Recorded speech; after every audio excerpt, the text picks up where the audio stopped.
Hello दोस्तों, स्वागत है मेरे यूट्यूब चैनल माई एसएससी पे।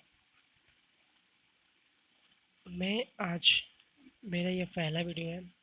मैं आज एंशिएंट हिस्ट्री के 15 मोस्ट इम्पॉर्टेंट क्वेश्चंस लाया हूँ जो आप सभी के लिए बहुत ज़्यादा फ़ायदेमंद है। ये रेलवे एंड एसएससी जो भी एग्ज़ाम्स है जो जिसमें जीके एंशिएंट हिस्ट्री पूछा जाता है उसके लिए बहुत ज़्यादा फ़ायदेमंद है। आप ये मेरा लेक्चर फर्स्ट होगा। अगर इस पर अच्छा रिस्पॉन्स आता है तो मैं लेक्चर 2 भी बनाऊँगा। ठीक है, शुरुआत करते हैं पहले क्वेश्चन से। पहला क्वेश्चन है, वेदों को संयुक्त रूप से क्या कहते हैं? ऑप्शन ए संहिता, ऑप्शन बी ऋचा, ऑप्शन सी खिल, ऑप्शन डी शतपथ। वेदों को संयुक्त रूप से क्या कहते हैं? तो मेरे हिसाब से वेदों को ऋचा ऋचा में से होता है मंत्र, खिल में से होता है जो भी हस्तलिखित जो मंत्र होते हैं जो हाथ से लिखे होते हैं उसे खिल कहते हैं। और शतपथ एक ब्राह्मण ग्रंथ है। तो वेदों को संयुक्त रूप से संहिता कहते हैं। तो ऑप्शन नंबर ए इसका सही आंसर हो जाएगा। ठीक है, अब बढ़ते हैं नेक्स्ट क्वेश्चन की ओर। ऑप्शन नंबर ए सही। नेक्स्ट क्वेश्चन की ओर, सामवेद के अध्ययनकर्ता को क्या कहते हैं? जो भी हमारे सामवेद के अध्ययन करता है उसे क्या कहते हैं? जिससे मतलब हर एक वेद पढ़ने वाले एक एक जो आपके एक एक एक क्या बोलते हैं उसे, एक विद्वान होते हैं ना, तो सामवेद जो होते हैं उनके पढ़ने वाले जो विद्वान होते हैं उन्हें क्या कहते हैं? होत्री कहते हैं, अद्वैत कहते हैं या उदात्री कहते हैं, इनमें से कोई नहीं। होत्री होत्री किसे कहते हैं? जो ऋग्वेद के पढ़ने वाले जो विद्वान होते हैं उन्हें होत्री कहते हैं। अद्वैत किन्हें कहते हैं? यजुर्वेद के जो अध्ययनकर्ता होते हैं उन्हें अद्वैत कहते हैं। और उदात्री सामवेद के अध्ययनकर्ता को उदात्री कहते हैं। तो ऑप्शन नंबर सी यहाँ पर सही हो जाएगा। ठीक है, बहुत अच्छा, आगे बढ़ते हैं। शतपथ ब्राह्मण ग्रंथ किस वेद से संबंधित है? एक, अब हर एक वेद के ना कुछ अपने अपने ब्राह्मण ग्रंथ होते हैं। जैसे कि ऋग्वेद के यत्रेय कौशतकी होते हैं, सामवेद के पंचविश होते हैं, अथर्ववेद के गोफत होते हैं। उसी तरह से पूछे हैं कि शतपथ ब्राह्मण जो ग्रंथ है वो किस वेद से संबंधित है? तो जो शतपथ ब्राह्मण ग्रंथ है ना, ब्राह्मण ग्रंथों को वेदों के बाद पढ़ा जाता है।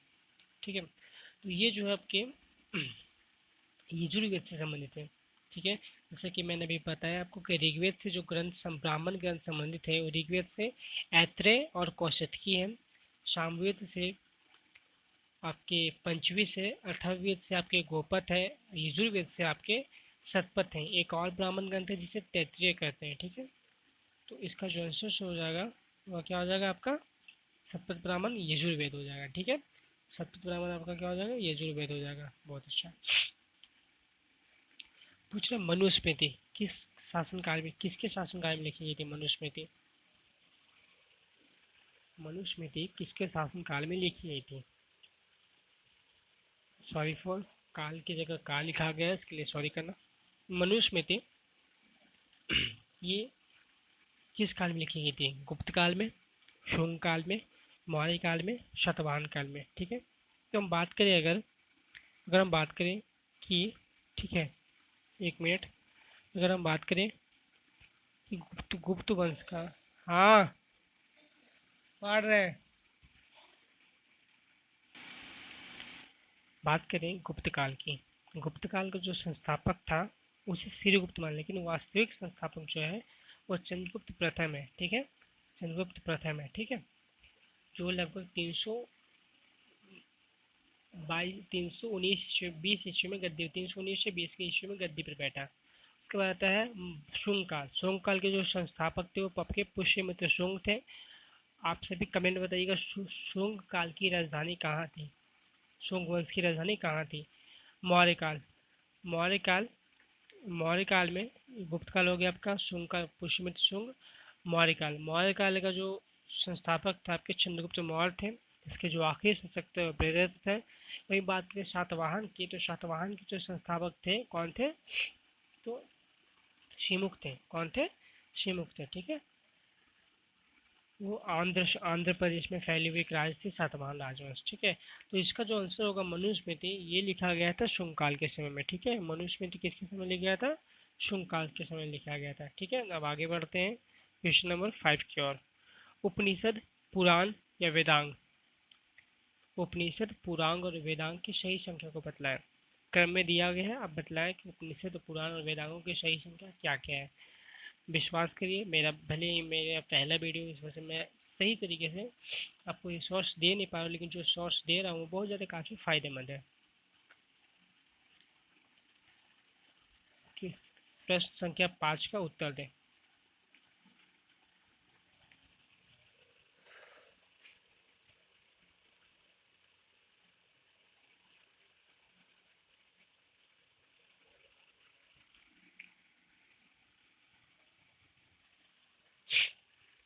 इसकी सही संख्या हो जाएगी ऑप्शन नंबर सी।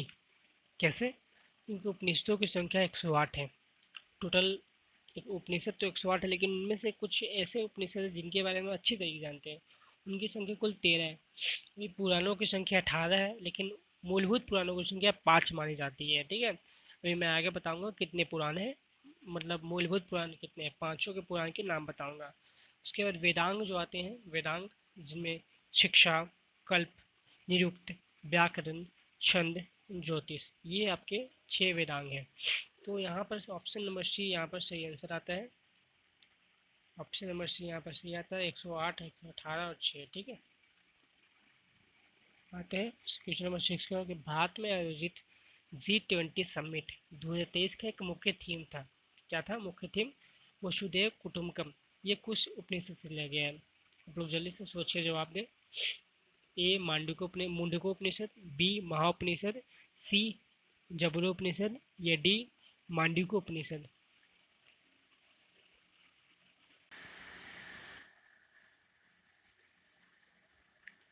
बात करें मुंडकोपनिषद की, ये जो मुंडकोपनिषद है ना, सत्य में जयते, जो मुंडकोपनिषद है, यहाँ से आप बात करें, कोशिश करता हूँ लिखने का, ऐसे मेरे पास सोर्स अभी है नहीं, फिर भी मैं ट्राई करूँगा समझाने का। ये जो यहाँ जो ये ले गया ना, इसमें से सत्य में ज्योति लिया गया, सॉरी भाई, मुंडकोपनिषद सत्य में ज्योति लिया गया।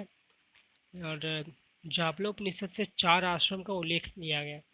और ये जो आपका लास्ट जो मांडूक्योपनिषद है ना, जो ऑप्शन नंबर डी में, ये सबसे छोटा उपनिषद है, ठीक है।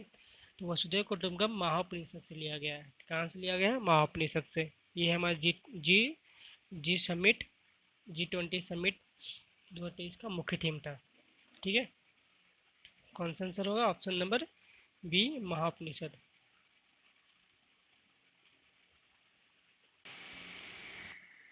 अभी मैंने पहले थोड़ी देर पहले आपको बताया था कि वेदांगों की संख्या 6 है। कौन कौन सी है? याद करिए। वही क्वेश्चन नंबर 7 पूछ रहा है कि निम्न में से कौन एक वेदांग नहीं है? शिक्षा, ऑप्शन नंबर ए शिक्षा, बी योग, सी ज्योतिष, डी व्याकरण। तो मैंने भी बताया था कि कुल 6 वेदांग हैं। पहला शिक्षा आता है, दूसरा कल्प आता है, तीसरा निरुक्त, चौथा व्याकरण, पांचवा छंद, और और छठा ज्योतिष, ठीक है। तो इसमें से हमारा योग, योग जो है ना, योग, ये वेदांग नहीं है, ठीक है। ये क्या है? वेदांग नहीं है। तो option number B is the right answer, ठीक है। आगे बढ़े। कलहन द्वारा लिखित पुस्तक क्वेश्चन नंबर 8, कलहन द्वारा लिखित पुस्तक राजतरंगिणी किस भाषा में लिखी गई है? Option number A Hindi, B Sanskrit, C Pali, D Brahmi. बताएं।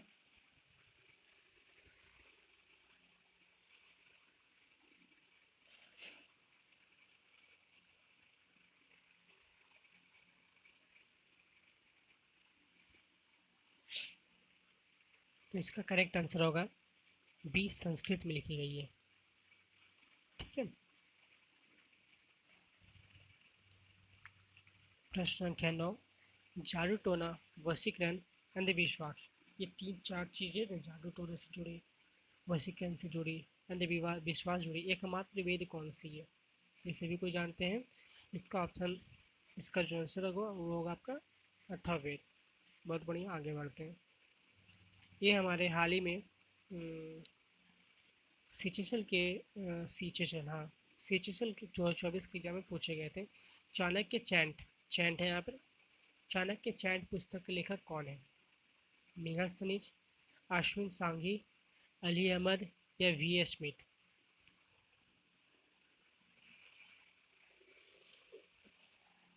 इसका आंसर होगा अश्विनी सांघी। ठीक है, बहुत इंपॉर्टेंट है, नोट कर लीजिएगा, आने वाले एग्जाम्स में बहुत फ़ायदा है। जैसे कि जो आने वाला आपका एएलपी का एग्ज़ाम है, और टेक में तो पूछता नहीं है, बट और भी एग्जाम से आरपीएफ का एग्ज़ाम है, आरपीएफ एसआई का, उसमें बहुत ज़्यादा पूछता है। ठीक है, तो इसका जो आंसर होगा वो आपका अश्विन सांघी होगा। बुक्स पूछते हैं अच्छे, जो मतलब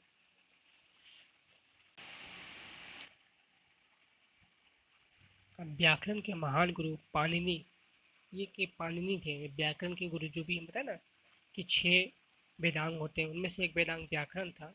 इस व्याकरण के जो महान गुरु थे वो आपके पाणिनि थे। इनके द्वारा एक लिखित पुस्तक है अष्टाध्यायी, ये किस भाषा में लिखी गई है? तो अष्टाध्यायी जो भाषा है ये आपकी संस्कृत भाषा में लिखी गई है। कौन सी भाषा में लिखी गई है? संस्कृत भाषा में, संस्कृत भाषा में, संस्कृत भाषा में लिखी गई है। ठीक है, संस्कृत में। सती प्रथा का सबसे पहला उल्लेख कहाँ से मिलता है? सती प्रथा का सबसे पहला उल्लेख कहाँ से मिलता है? तो पता है कहाँ से मिलता है? हाथी गुफा अभिलेख से मिलता है, जो कि आपका किससे संबंधित है? तो कलिंग राजवंश से। एरन अभिलेख से मिलता है, जो कि आपके भानुगुप्त गुप्त वंश से संबंधित है। मंदसौर अभिलेख से मिलता है, या फिर ग्वालियर अभिलेख से मिलता है? आंसर बताओ। तो सती प्रथा का सबसे पहला उल्लेख 510 ईस्वी में भानुगुप्त के एरन अभिलेख में मिला था। कौन से अभिलेख में? एरन अभिलेख में। ठीक है,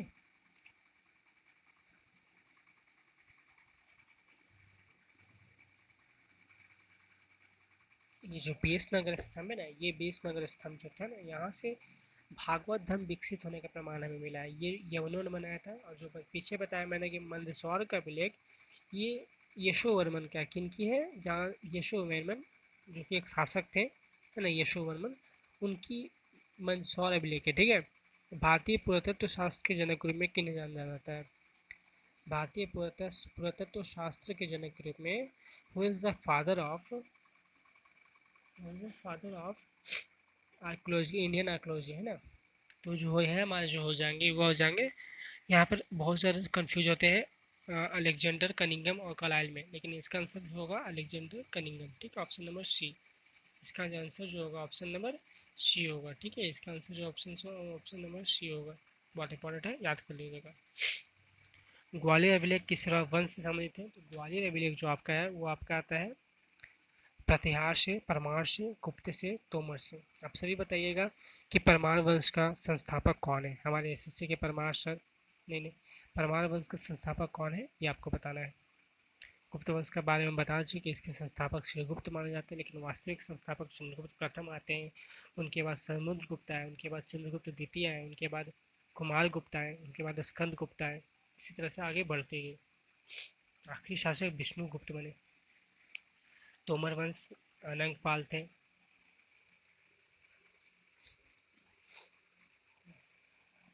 और ठीक है, तो इसका जो आंसर होगा आपका, ये जो आपका ग्वालियर अभिलेख है ना, ये प्रतिहार नरेश, है ना, प्रतिहार नरेश राजा भोज, है ना, प्रतिहार के राजा राजा भोज का एक ग्वालियर अभिलेख था। ठीक है, उसके बाद आता है इतिहास पे रहे तो आधुनिक भारत में पहली पुस्तक कौन सी थी? तो ये जो थी अर्ली हिस्ट्री ऑफ इंडिया थी।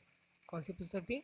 अर्ली हिस्ट्री ऑफ इंडिया थी, जो कि 1904 में लिखी गई थी। कब लिखी गई थी? 1904 में लिखी गई थी। 1904 में लिखी गई थी। किसके द्वारा? तो बी ए स्मिथ द्वारा। किनके द्वारा? बी ए स्मिथ द्वारा। ठीक है, याद कर लीजिएगा आप लोग। कौन सा आंसर हो जाएगा? B A Smith early history of India पहली पुस्तक थी जो कि आधुनिक भारत में, ब्रिटिश भारत में बोल सकते हैं, तो पहली पुस्तक जो कि इतिहास पे आधारित थी। ठीक है, भारत की।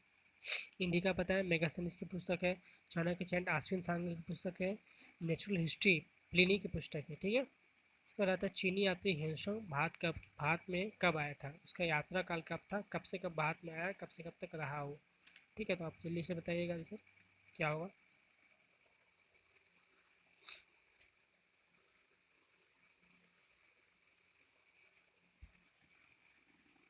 वीडियो काफ़ी लंबा हो जाएगा। तो इसका जो करेक्ट आंसर था वो, जो ये आपका क्या बोलते हैं, ह्वेनसोंग था, जो कि किसके समय में आया था? ऑप्शंस कमेंट में जरूर बताएं कि चीनी यात्री ह्वेनसोंग किसके समय में आया था और कौन से यूनिवर्सिटी में वो इतने साल तक पढ़ाई किया, वहाँ पर अध्ययन लिए, ठीक है, और किस धर्म के ज्ञान लेने वो आया था। वे चीनी यात्री ह्वेनसोंग के बारे में जितना कुछ भी बता सके कमेंट में बता सकते हैं, ठीक है। जो ये जो 629 में आया था और 645 में यहाँ से गया था, ठीक है। अब आगे बढ़ते हैं। तो यहाँ पर हमारा 15 क्वेश्चन ख़त्म होता है। अब एक ऐसा क्वेश्चन है जो आपको कमेंट में बताना है, बहुत ज़्यादा इंपॉर्टेंट क्वेश्चन है, भले आपको नया लगे कि इंपॉर्टेंट नहीं है, लेकिन ट्राई करके देख सकते हैं। 15 क्वेश्चन दिन में करने में कुछ नहीं जाते हैं, बस एक कोशिश है। जैन धर्म के प्रारंभिक इतिहास का ज्ञान किस पुस्तक से मिलता है और उसके लेखक कौन है? जैसे कि हम जाने कि जैन धर्म में 24वें तीर्थकर महावीर स्वामी थे। उनके पहले के जितने तीर्थकर थे उनके बारे में जो ज्ञान हमें मिलता है वो कहाँ से मिलता है, ठीक है, और जो किस पुस्तक से मिलता है और उसके लेखक कौन है, ठीक। इसका आंसर कमेंट करें। और thanks for watching and subscribe to my channel my SSC. क्योंकि मेरा ये लेक्चर पहला लेक्चर है, पहला वीडियो है। आप सभी से रिक्वेस्ट है इसे ज़्यादा से ज़्यादा शेयर करें। आप मेरे नॉलेज को, मेरे जो भी में कमियाँ हो उसको आप इग्नोर कर सकते हो। और जो भी आपका सोर्स मिल रहा है जीके का इम्पोर्टेंट, अभी एंशिएंट हिस्ट्री का है, उसके बाद हिस्ट्री ख़त्म करने के बाद एंशिएंट हिस्ट्री का 3-4 वीडियो और आएगा। इंपॉर्टेंट जहाँ से एक करने के बाद आपको लगेगा कि हाँ ये कर लेंगे तो उसके बाद ईजी हो जाएगा। Thank you and subscribe to my channel for lecture 2, lecture 3 and press the bell icon.